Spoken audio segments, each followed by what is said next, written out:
느헤미야가 이제 예루살렘에 도착을 했습니다.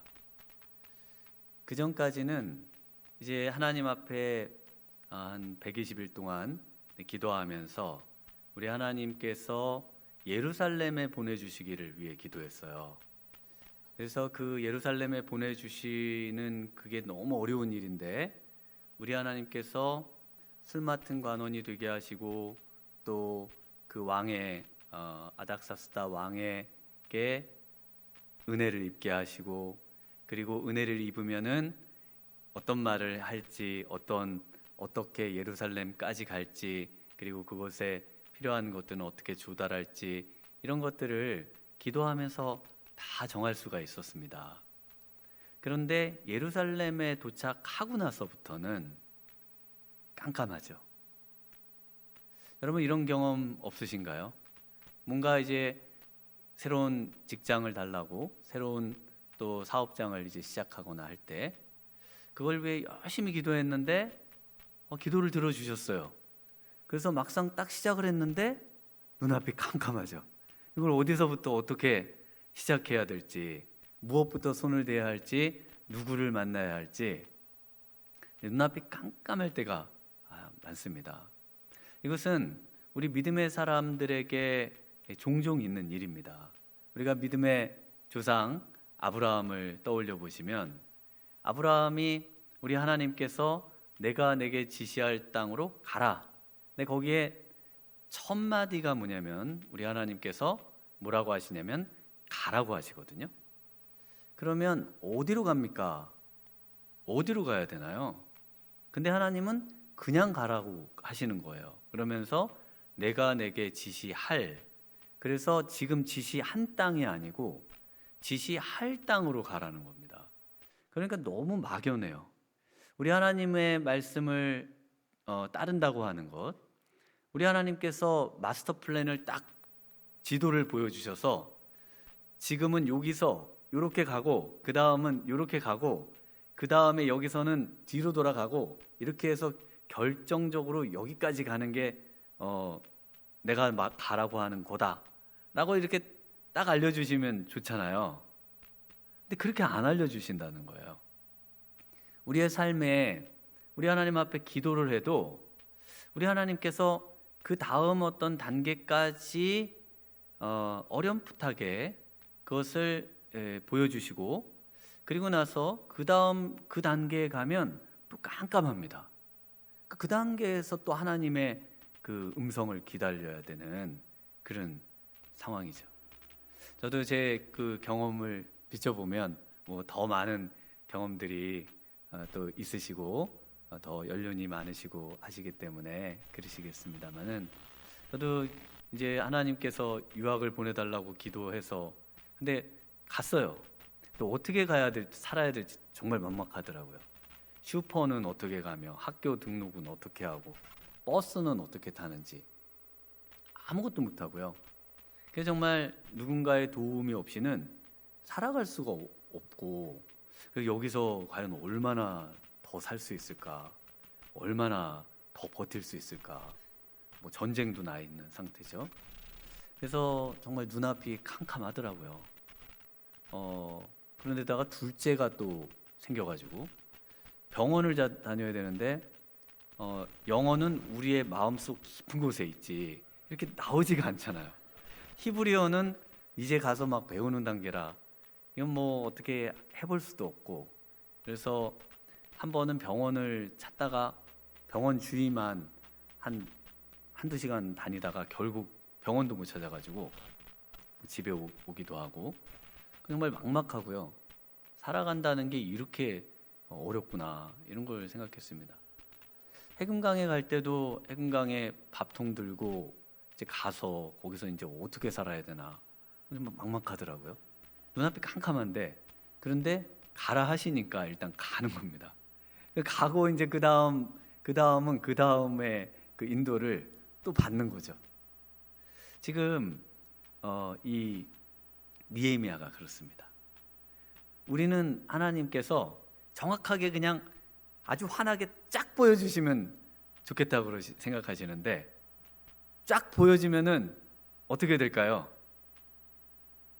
블레싱 금요기도에 안 오시잖아요. 그러니까 안 보여주시죠. 와서 기도하고 또 기도하고, 우리가 밥 먹고 또 밥 먹어야 되는 것처럼 끊임없이 기도하며 하나님을 의지하며, 하나님 없이 하나님이 이미 한번 마스터 플랜 줬으니까 이제 하나님 필요 없고 내가 그냥 그대로 살아가지 못하도록 하나님 그냥 꼭 붙들고 평생 하나님 의지하면서 살아가라고 우리 하나님께서는 이렇게 앞을 캄캄하게 만드십니다. 그래서 뭔가 잘 되고 가고 있는데 뭐가 앞이 캄캄하게 된다. 그러면 그때는 뭐 할 때입니까? 기도할 때입니다. 왜 내 앞에 캄캄함이 찾아오는가? 잘 가고 있었는데 예상하지 않았던 일들이, 사회적인 일들이, 국제적인 일들이, 또 예상하지 않았던 어떤 일들이 우리 앞에 펼쳐지면서 나로 하여금 뭔가 앞으로 나아갈 수 없게 되는 그런 절벽을 부딪힐 때, 그때 우리 하나님이 원하시는 것은요, 기도하는 것이죠. 오늘 느헤미야가 어떻게 했는지를 보면요, 느헤미야는요, 첫 번째로 보면 평소에 하던 대로 했습니다. 눈앞이 캄캄할 때 어떻게 했느냐? 네, 평소에 하던 대로 했어요. 우리 11절 말씀 한번 같이 읽어보겠습니다. 11절입니다. 내가 예루살렘에 이르러 머무른 지 사흘 만에. 네, 그래서 예루살렘에 도착을 해서 사흘, 3일 동안을 그냥 가만히 있었다, 이렇게 이해를 합니다. 그런데 그래서 많은 분들이 이제 그 얼마나 먼 길입니까? 한 1000km 되는 그 길을 강을 건너고 또 도로를 타고 또 허가를 받고 그 긴 여독의 그 시간을 이제 풀어야 되기 때문에, 그래서 3일을 머무른 거다. 거의 다 그렇게 적어놨더라고요. 그런데 느헤미야는 어떤 사람입니까? 1장에서부터 우리가 좀 생각을 떠올려 보시면 느헤미야는 기도의 사람이죠. 그래서 기도를 가장 앞에 적어두고 있습니다. 느헤미야가 3일 동안 머물렀다는 이야기는 3일 동안 기도했다는 겁니다. 52일 만에 성벽을 다 재건할 수 있는 그런 자원과 이 재능을 가지고 있는 이분이 52일에서 3일 빼면은 49일이면은 최단기간에 세계 신기록을 세우면서 성벽을 쌓으면서 내가 성벽 쌓은 제일 빨리 쌓은 사람이다, 이렇게 우쭐댈 수도 있고, 그래서 빨리 이 일에 착수하는 것을 목표로 할 수도 있는데, 느헤미야는 기도의 사람이잖아요. 모든 일에 앞서서 모든 것을 내려놓고 누구와도 만나지 않고요, 누구와도 상의하지 않고 그 모든 일에 앞서서 뭐 했다고요? 기도한 겁니다. 기도한 거예요. 가장 중요한 일 앞에 기도하는 겁니다. 에스더도 모르드게 삼촌에게 이제 모든 유다 민족이 이제 멸망을 당할 건데 이때를 위해서 너를 하나님께서 왕비로 삼아 주셨는데 이때를 위함인지 누가 알겠느냐 말하지만, 너가 만약 가만히 있다면은 다른 사람을 통해서 유다 민족은 구원을 얻지만 너와 내 아비의 집은 다 멸망을 당할 거다. 그때 에스더가 어떻게 합니까? 3일을 저와 같이 금식하며 기도하게 해달라. 그래서 이 3일의 이 기도, 짧지만 굉장히 강력한 기도가 바로 이 3일의 기도죠. 지난 시간에는 화살 기도를 좀 들으셨는데 이번에는 바로 이 3일의 집중적인 기도를 보여주고 있습니다. 그러면서 죽으면 죽으리이다. 내가 3일 동안 하나님 앞에 기도하고 왕 앞에 나아가서, 그리고 이제 우리 하나님이 원하시는 그 일을 내가 하겠습니다. 그러면서 그 일을 얼마나 지혜롭게 잘 처리해냅니까? 바로 이 느헤미야도 역시 동일하게 3일 동안 기도합니다. 기도가 우리의 모든 일에 최우선되는 일인 거예요.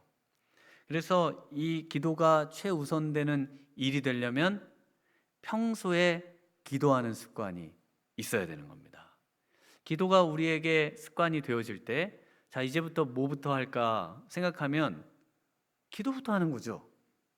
왜냐하면 사람은 항상 자기의 루틴을 따라 살지 않습니까? 일어나서 무엇부터 하는가, 그 다음에 무엇을 하고, 그 다음에 무엇을 하는가. 저도 뭔가 준비할 때 제가 하던 거에 그 근거에서 하지, 그거를 다른 거를 뭐 시도하려고 하면 뭐를부터 손을 대야 될지 막막합니다. 그러니까 성경을 펴고 성경을 쓰고 성경을 읽고, 근데 성경을 보면서 시작하면 이제 마음이 잡히면서 그 다음 일들을 이렇게 진행해 나갈 수 있죠. 그래서 우리의 삶의 루틴을 찾는 거, 그리고 그 안에 기도를 집어넣는 거, 그리고 그것을 습관으로 만드는 거.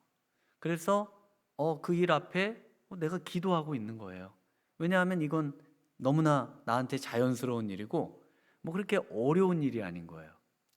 기도에 나오는 거 그렇게 힘든 일이 아닌 거예요. 주님의 일에 봉사하는 거 그렇게 어려운 일이 아닌 거예요.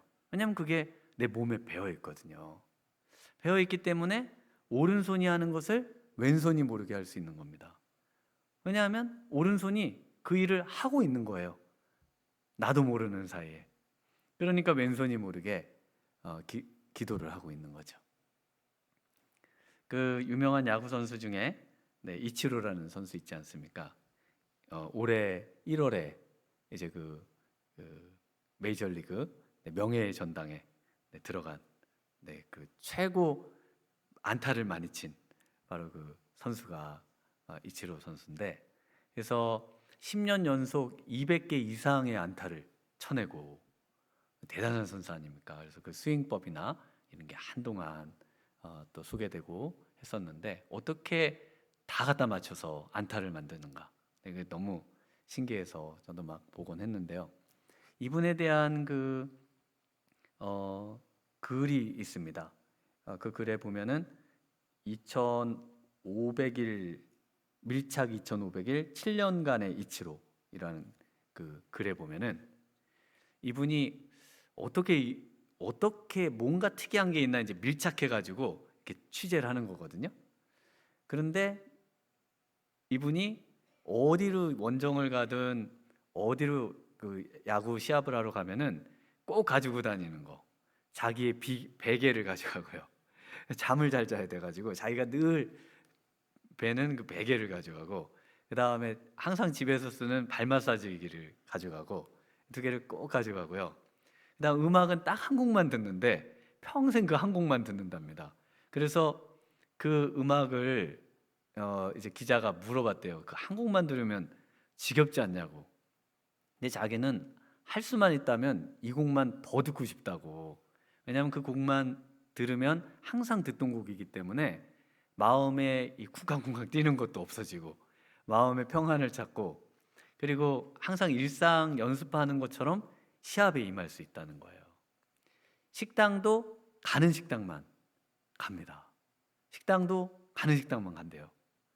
그러니까 항상 정해진 것만 하면서, 그러면서 자신의 그 어떤 커리어에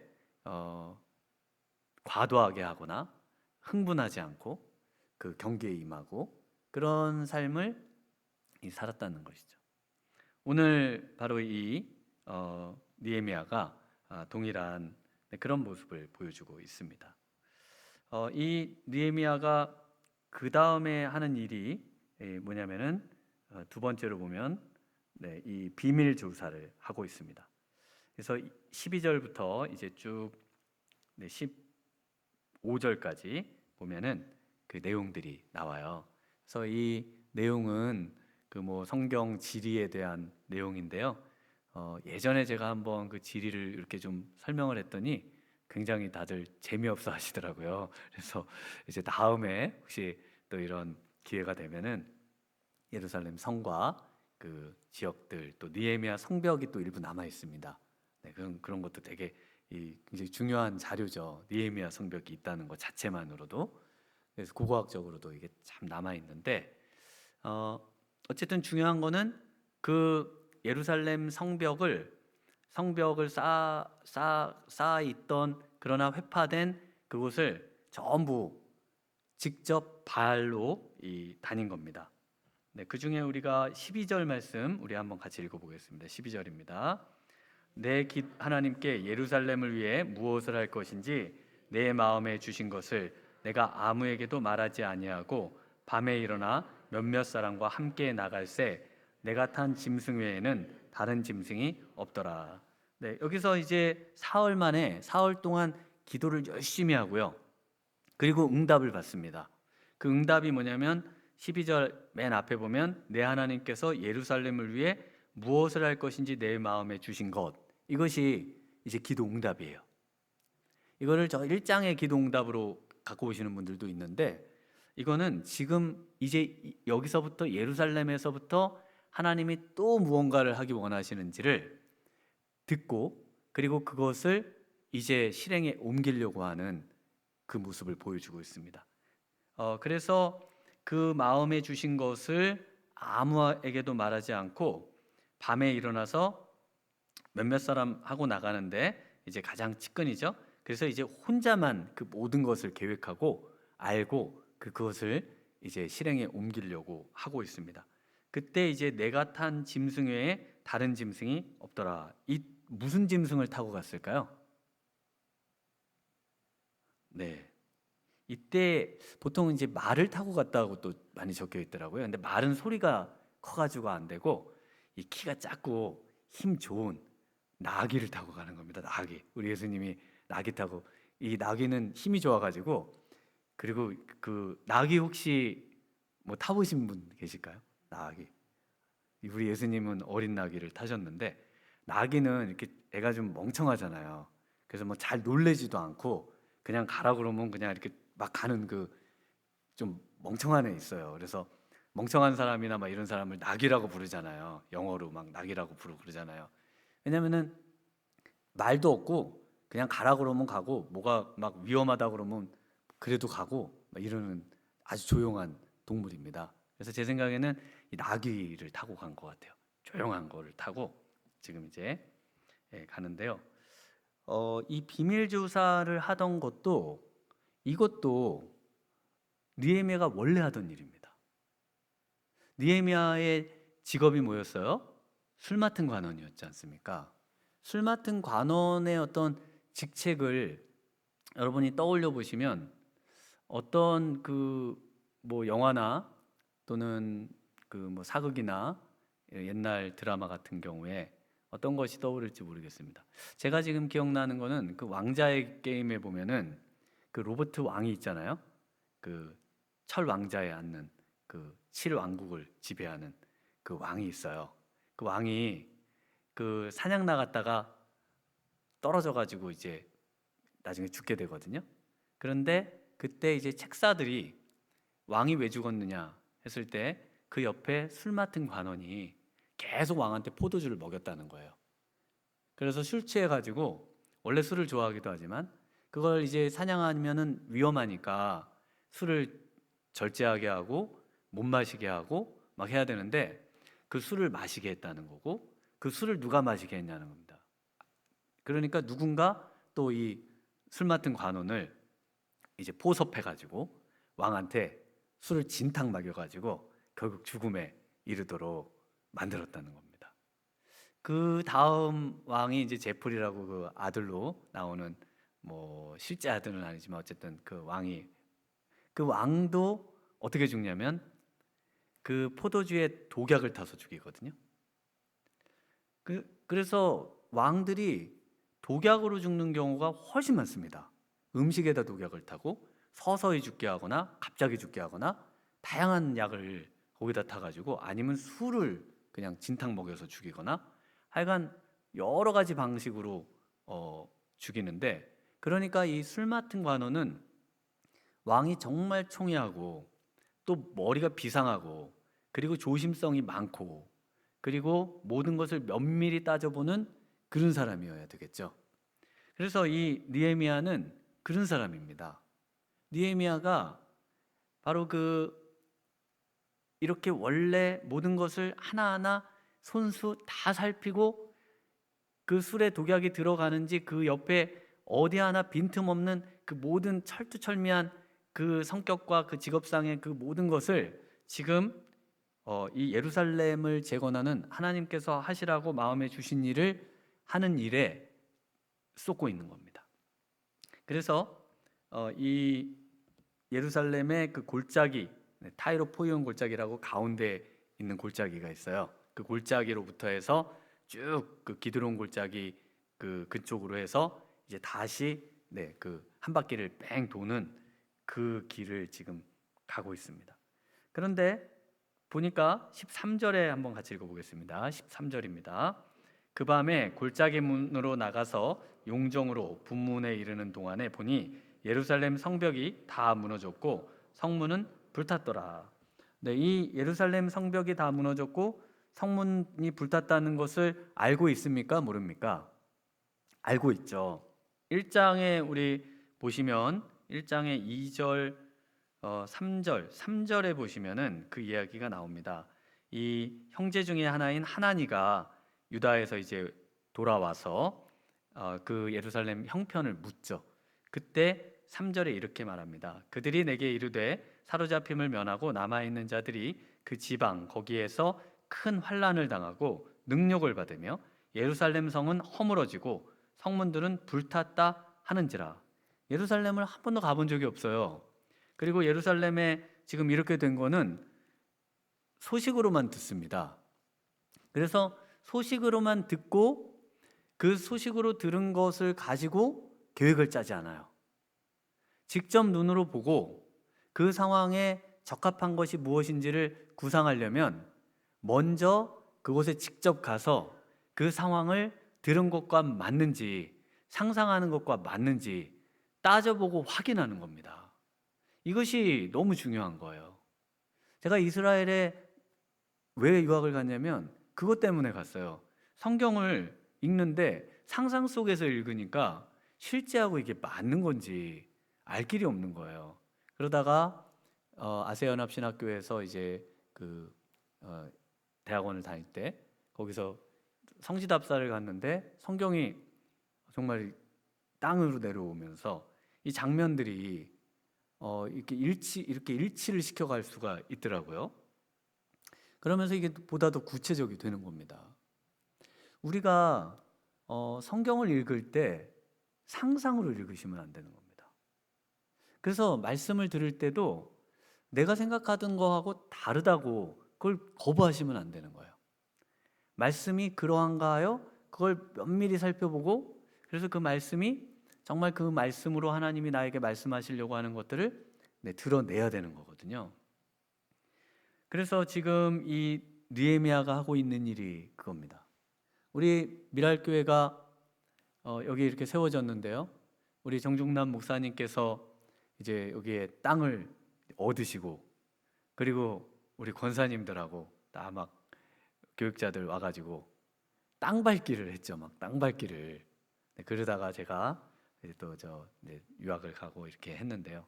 그때 저 있었습니다. 처음에 막 땅 밟기 하러 다니고 막 목사님이랑 그랬었습니다. 그래서 이 지금 느헤미야가 하고 있는 일이요. 자기 발로 다 밟아봐요. 다 밟아보면서 그 치수와 그 상태, 상황 그리고 여기에 어떻게 해야 할지 그 모든 것을 면밀히 검토합니다. 그러니까 느헤미야가 땅 밟기 기도의 시초예요. 오늘 보시면은 땅을 밟아요. 하나님께서 아브라함에게도 내가 밟는 땅을 다 주겠다고 하셨죠. 직접 밟아봐야 되는 거거든요. 전 세계를 다 밟아봐야 되는 거거든요. 그러니까 바벨론도 밟고 가나안 땅도 밟고 이집트 땅도 밟고 그 당시에 세계 문명이라고 할 수 있는 그곳을 하나님이 다 밟아보도록 하셨지 않습니까? 이곳에도 이미 많은 우리 성도님들의 기도와 정말 눈물로 이렇게 교회가 세워진 거 아니겠습니까? 교회는 뭐 그냥 건물만 지면 교회가 되는 게 아니잖아요. 우리가 성도들이 함께 기도하고 정말 애쓰고 헌신하고 그러면서 하나님의 나라와 공동체가 세워지는 것이지, 많은 분들은 마치 무슨 건물이 좋으면은 교회가 그냥 잘 쓴다, 이런 생각을 하시는 분들도 있으시더라고요. 근데 그렇지 않습니다.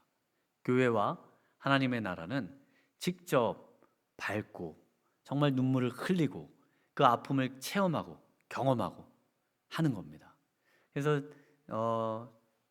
우리 그 뜨인돌 선교회 우리 교회에서 후원도 하고 하는데, 거기에 이제 선교사님들이 한 10분 정도 계시는데, 그 선교사님들이 어떻게 선교사님들이 되셨는지 제가 여쭙잖아요. 이제 뵐 때마다 가서 뵐 때도 있고.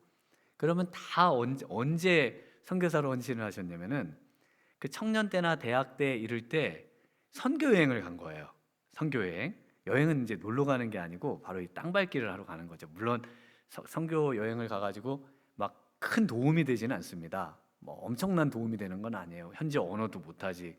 그런데 그곳에 땅을 밟으면서, 그러면서 하나님이 거기에 그 땅에 대한 마음을 주시고, 그리고는 거기를 가는 거예요. 거기에 대한 비전을 주셔가지고, 그래서 결혼하고 선교사로 지원해서 거기를 가는 겁니다. 가봤던 데를 가요. 그래서 주로 가봤던 데를 가요. 그래서 우리 자녀들이 이렇게 자꾸 많이 다녀봐야겠죠. 그래서 우리 청년부에서 또 이번에 제주도로 또 우리 선교여행, 우리 또 주일학교 섬겨주고 하러 가는데, 이게 아주 먼 곳은 아니지만 그냥 여행으로도 많이 가시지만, 그러나 하나님의 어떤 그 마음을 가지고 비전을 품고 그리고 가는 거하고요, 여행 가는 거하고 완전 다릅니다. 전 태국 많이 다녔어도 뭐 파타야인가요? 뭐 그런 데 가본 적이 없어요. 왜냐면은 뭐 태국 가면은 뭐 다 무슨 여행 가는 줄 알고, 우리 전에 우리 성도 여기서는 뭐 한 번인가요? 2번 갔나요? 그랬는데 그 치앙마이 한번 선교사님 뵈러 가고. 근데 그 안 가보신 분들은 잘 모르시죠. 그곳에 이제 우리 선교사님들 뵙고 또 교회들, 열악한 교회들 찾아뵙고, 뭐 등 같은 거 막 나간 거 이제 돈 모아서 갈아주고, 뭐 그리고 이제 선교지 방문하고 성도님들도 만나보고, 그렇게 하기에도 시간이 부족합니다. 그래서 어떻게 다니느냐가 중요해요. 우리가 어떤 곳을 가도 그냥 가는 경우도 있지만, 또 목적을 가지고 갈 때는 그게 상당히 다르게 느껴집니다. 뭐 책을 읽을 때도 마찬가지죠. 책을 읽을 때도 그냥 읽으면 눈에 안 들어오는 것이요, 목적을 가지고 어떤 것들을 보려고 하면 그게 보이기 시작합니다. 영혼에 대한 안타까움을 가지고 어떤 지역들을 방문하거나 또 뉴스를 보거나 어떤 소식을 접할 때, 그것이 믿음의 사람들에게는 전부 기도의 제목이 되는 거예요. 그래서 우리가 기도의 눈을 열고 또 믿음의 눈을 열어내고, 우리가 이 영적 전쟁이라고 하는 것들을 좀 더 체감하고, 그래서 이 영적 전쟁이라고 하는 것에 대해서 너무나 둔감해지는 경우가 많습니다.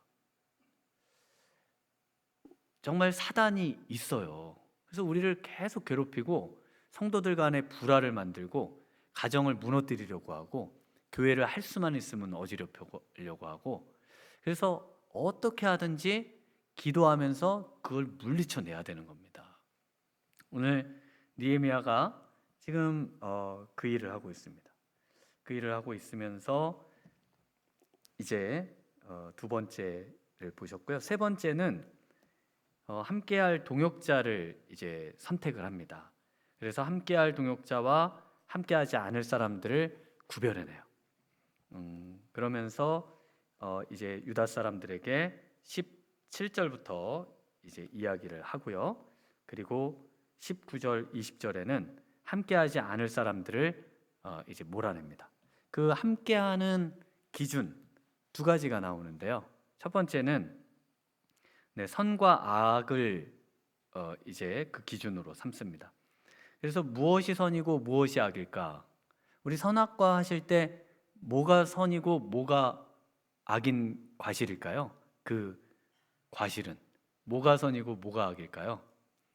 하나님 편이 선이고요, 하나님을 대적하는 게 악입니다. 선악의 기준은 성경에서는 항상 명확해요. 하나님이 보시기에 좋으면 선이고요, 하나님이 보실 때 나쁜 건 악이에요. 그래서 우리 자신을 생각하시면서 내가 하나님 보실 때 기뻐하신다. 그러면 선한 거고요. 하나님 보실 때 날 굉장히 불쾌해하시고 아니 난 정말 이렇게 하나님의 앞에 면전에 설 수 없다. 이런 느낌이 드신다면은 이제 우리가 회개해야 되는 거죠. 그리스도의 보혈로 다시 나를 정결케 하사 나를 그리스도로 옷 입혀 주셔서 나를 보실 때 나의 그 추함을 그리스도로 가려 주시고 나를 기뻐해 달라고 나를 흔쾌히 받아 주시고 이것이 은혜죠. 그래서 우리는 은혜로 하나님의 선한 존재가 되었습니다. 그래서 17절을 한번 같이 보겠습니다. 17절 함께 읽습니다. 후에 그들에게 이르기를 우리가 당한 공경은 너희도 보고 있는 바라 예루살렘이 황폐하고 성문이 불탔으니 자 예루살렘 성을 건축하여 다시 수치를 당하지 말자 하고 여기서 공경 당한 공경이 악입니다. 악이라는 단어를 공경이라고 해놨어요. 그러니까 뭐가 악입니까? 하나님께서 보실 때 악이라고 보는 게 악인데 예루살렘이 황폐하고 성문이 불타 있는 거, 예루살렘 성이 지금 건축되어 있지 않은 거, 이게 하나님 보실 때는 너무 불쾌하고 너무 고통스러운 일입니다. 그러니까 이것을 우리가 해결해서 우리가 하나님을 섬기는 자들인데 하나님의 그 일들을 이루어서 악을 선으로 바꿔서 수치를 면하자. 우리의 수치는 그러니까 뭐가 될까요? 하나님이 모욕을 당하고 하나님이 조롱을 당하고 하나님이 업신여김을 당하고 하나님이 세상 사람들의 비웃음을 당하는 이것이 바로 악인 겁니다. 그리고 이것이 우리에게 수치인 거예요. 그럼 선은 뭡니까? 선은 18절에 나오는 말씀인데 우리 18절도 한번 읽어보겠습니다. 또 그들에게 하나님의 선한 손이 나를 도우신 일과 왕이 내게 이른 말씀을 전하였더니 그들의 말이 일어나 건축하자 하고 모두 힘을 내어 이 선한 일을 하려 하며. 네, 그래서 선한 일은 어떤 일? 하나님이 원하시는 일, 하나님이 기뻐하는 일. 하나님의 손은 모두 다 선한 손입니다. 하나님의 손은 다 선해요. 하나님은 악한 손이 없으세요. 그래서 하나님이 하시는 일은 모두 다 옳고 모두 다 선하다 이렇게 믿는 것이죠. 네, 그래서 두 번째로 18절 읽으신 것 보면요, 그 기준은 함께하는 사람을 선택하는 기준은 하나님을 왕보다 높이는 겁니다. 그래서 하나님의 선한 선이 나를 도우신 일, 그 다음에 왕이 내게 이른 말. 하나님이 먼저고요, 왕은 그 다음이에요. 하나님이 항상 먼저입니다. 하나님께서 우리에게 원하시고 말씀하시고 바라시는 것이 우선이고 왕은 그 다음이에요. 세상은 어떻게 될까요? 세상은 이게 순서가 바뀌죠. 왕이 중요하죠. 온 세상을 통치하는 통치자가 중요하지 하나님의 말씀은 그 다음으로 둬도 되는 겁니다. 만약에 우리가 이 순서를 바꿔놓고 우선순위를 바꿔놓는다면은 그것은 정말 하나님의 일을 할 먼저 그의 나라와 의를 구하라는 우리 예수님의 그런 말씀에 비춰볼 때 부족함이 있는 겁니다. 오늘 이 아침에 저녁이죠. 저녁인데 저녁에 그 정말 우리의 마음을 바꾸셔야 돼요.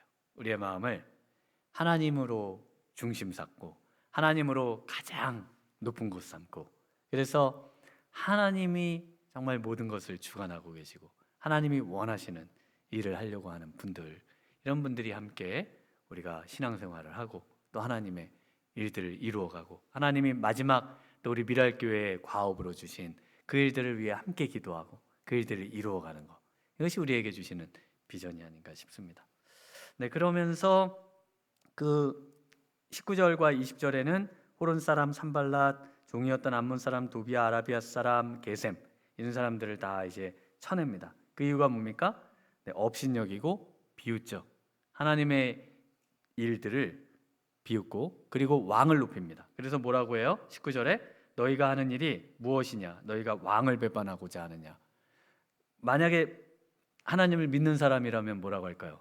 너희가 하는 일이 무엇이냐? 너희가 하나님을 배반하려고 하느냐? 이렇게 해야 말이 되거든요.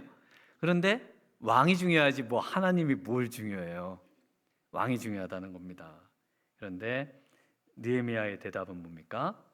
하늘의 하나님이 우리를 형통하게 하시리니 그의 종들이 일어나, 종들인 우리가 일어나 건축할 거고 너희는 아무 기업도 없다. 바로 하나님을 높이죠.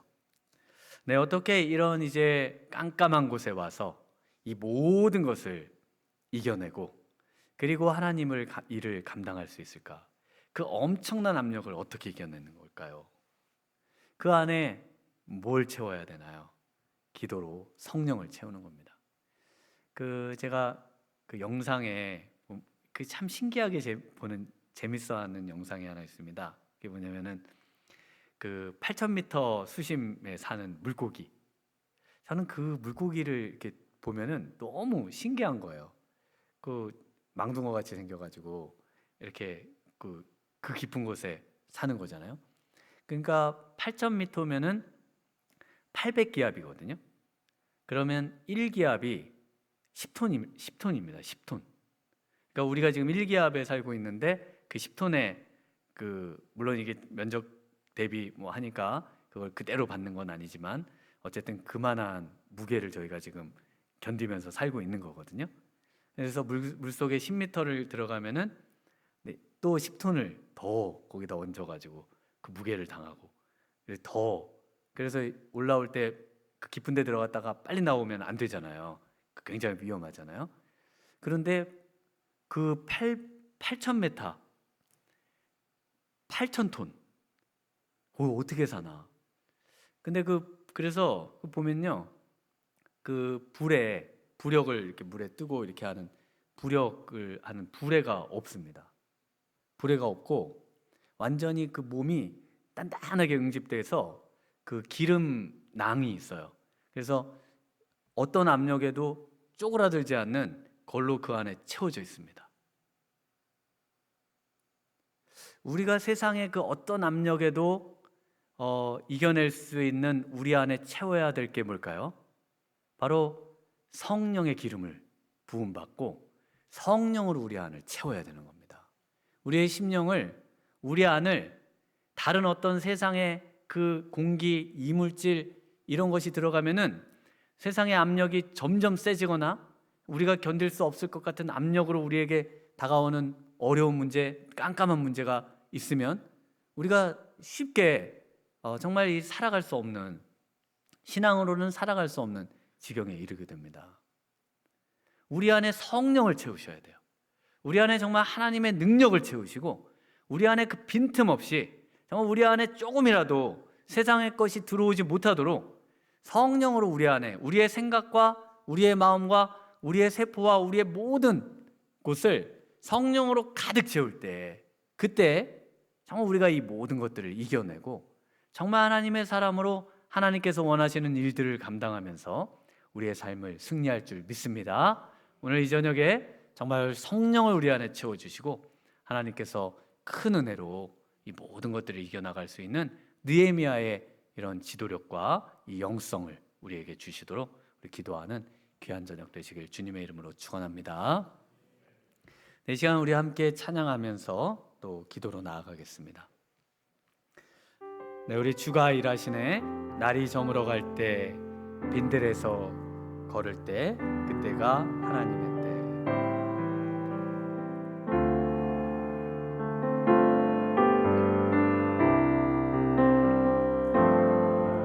날이 저물어 갈 때, 빈들에서 걸을 때, 그때가 하나님의 때. 내 힘으로 안 될 때, 내 힘으로 안 될 때, 빈손으로 걸을 때, 내가 고백해 여호와 이래. 다시 한번 부를까요? 날이 저물어 갈 때, 날이 저물어 갈 때, 빈들에서 걸을 때, 그때가 하나님의 때. 내 힘으로 안 될 때, 내 힘으로 안 될 때,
눈앞이 캄캄한 상황에서 왜 우리 하나님께서 나를 이런 곳에 두셨느냐, 오늘 이 밤에 다시 한번 기도를 회복하고 다시 한번 우리를 압박하는 그 모든 것을 이겨낼 수 있는 성령의 충만을 우리에게 주셔서 믿음으로 살게 하시고 영적인 전쟁에서 승리하게 하시고 우리 주님 앞에 나아가 우리 주님의 도구가 되고 먼저 그의 나라와 의를 구할 수 있도록 오늘 들은 말씀을 생각하면서 먼저 우리 심령 가운데 기도를 채우시고 기도의 입을 열게 하시고 성령으로 부어주시기를 우리 주님 한번 부르고 함께 기도하겠습니다. 주여,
어떤 압력에 불구하오니 주 안에 이겨가며 살펴을 주 안에 신선하게 붙잡아 주시옵소서. 하나님 내 양가 나를 정말 보이지 않는 것들 상황 속에서도 하나님을 향하는 믿음과 신뢰와 확신을 잃지 아니하고 하나님 계속해서 하나님께서 그에게 명하신 바를 정말 믿음으로 하나님을 나아간다는 것처럼 지금 저희들에게도 하나님께서 주신 너는 귀한 부르심들이 있습니다. 하나님의 그 부르심의 자리를 주여 저희들이 정말 당당하게 주여 주여 하나님의 소원을 주시고 하나님의 부르심이 어려울 때라 하시네 기도하는 가운데 하나님이 않는 자에게 복하여 나아갈 수 있는 그런 누가 영원히 하시네 누가 하시네 신뢰하며 우리 다시 한번 고백합니다. 주가 일하시네 주가 일하시네 주가 일하시네 주께 아끼지 않는 자에게 주가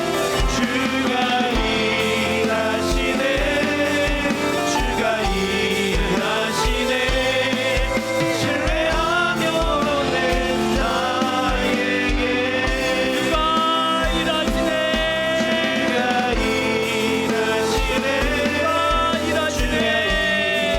일하시네 주께 아끼지 않는 자에게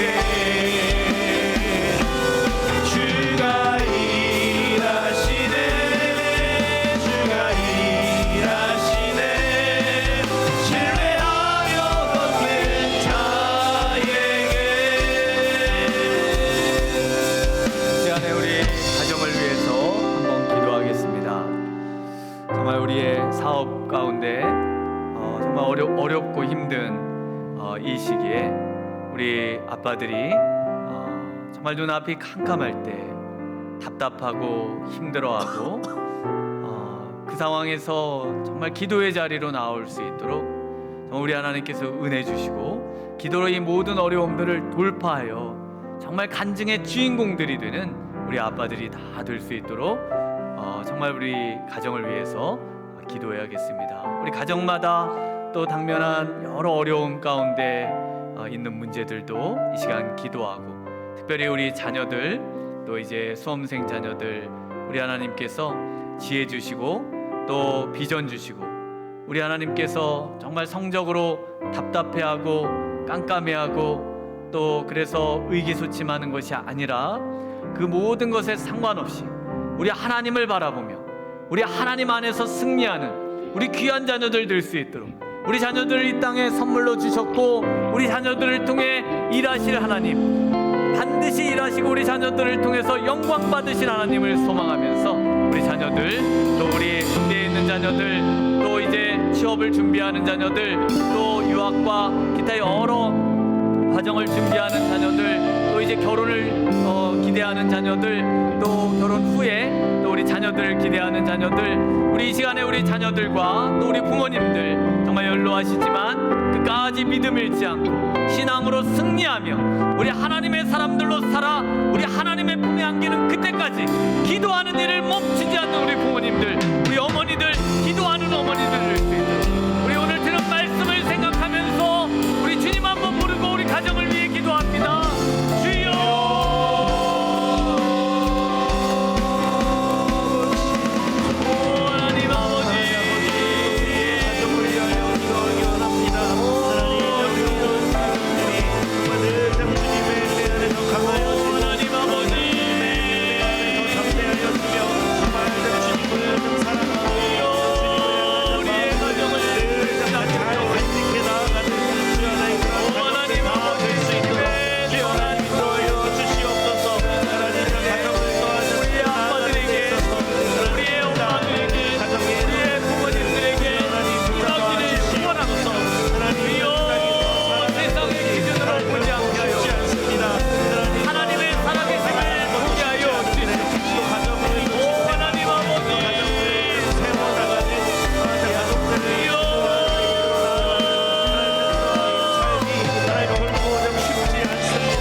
주가 일하시네, 주가 일하시네, 주가 일하시네. 주께 아끼지 않는 자에게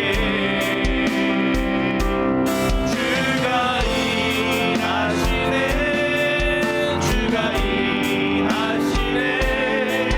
죄하며 없는 자에게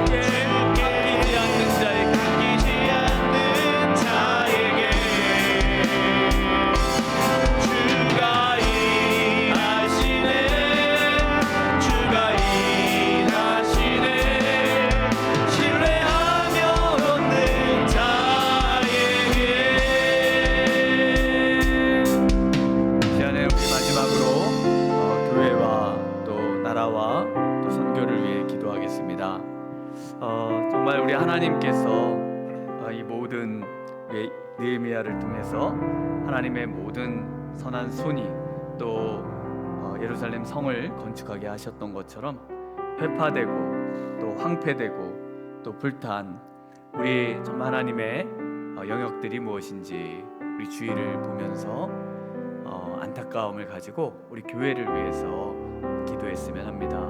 특별히 우리 VIP 초청잔치 정말 내 옆에 잃어버린 영혼들, 죽어가는 영혼들, 또 방황하는 영혼들, 또 우리의 가족들 정말 주님 앞으로 인도하고 또 주님 앞에 정말 올려드리는 일, 이것보다 선한 일은 없을 겁니다.